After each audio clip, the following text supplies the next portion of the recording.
ஊர் சமையலுக்கு சப்ஸ்கிரைப் பண்ணுங்க. மறக்காம பெல் பட்டனை கிளிக் பண்ணுங்க.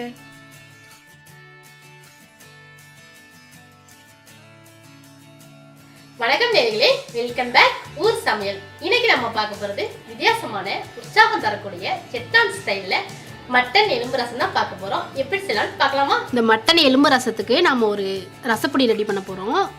2 ஸ்பூன் மிளகு, கூடவே ஒரு 1.5 ஸ்பூன் போல ஜீரகம், 2 பச்சை மிளகாய்,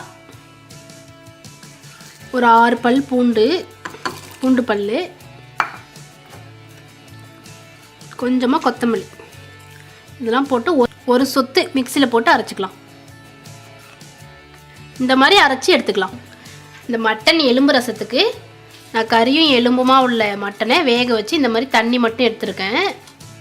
இப்போ நம்ம ரசத்துக்கு என்னென்ன தேவையான பொருட்களாம் சேர்த்துக்கலாம். ஒரு நெல்லிக்காய் சைஸ் புளி எடுத்து கரைச்சி வச்சுருக்கேன், அதை நாம் இதில் சேர்த்துக்கலாம்.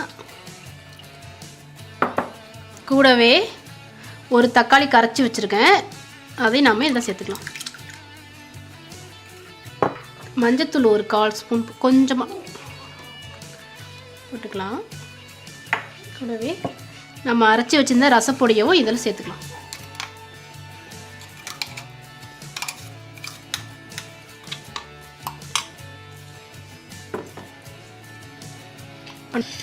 இப்போ தேவையான அளவு உப்பு போட்டுக்கலாம்.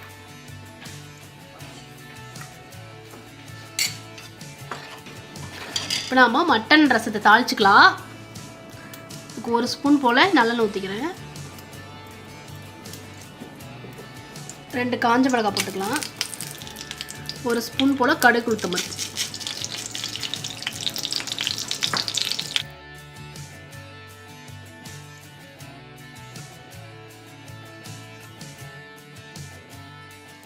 இப்போ கடுகு நல்லா பொரிஞ்சிருச்சு. ஒரு கொத்து கருவேப்பிலை,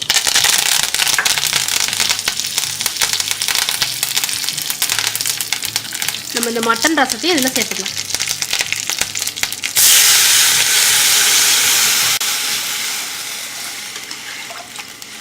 இந்த ரசத்துக்கு பெருங்காயெல்லாம் போடக்கூடாது, கடுகும் மிளகாவும் தான் தாளிக்கணும்.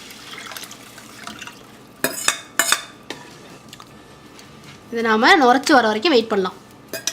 இப்போ இது நல்லா நுரைச்சி வந்துட்டுருக்கு. அவ்வளோதான், இது ரொம்ப நம்ம கொதிக்க வைக்கக்கூடாது.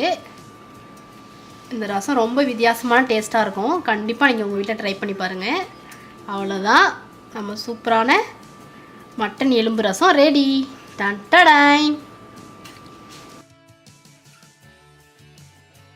பொதுவாகவே ரசனாலே நல்ல ஜீரண சக்தியை கொடுக்கும். இந்த மாதிரி ஒரு மட்டன் ரசம் வச்சு சாப்பிட்டா நல்ல எதிர்ப்பு சக்தியை கொடுக்கும். நீங்களும் உங்கள்கிட்ட ட்ரை பண்ணி பார்த்துட்டு உங்களோட கமெண்ட்ஸை எங்களுக்கு தெரியப்படுத்துங்க. நன்றி, வணக்கம். ஊர் சமையலுக்கு சப்ஸ்கிரைப் பண்ணுங்க. மறக்காம பெல் பட்டனை கிளிக் பண்ணுங்க.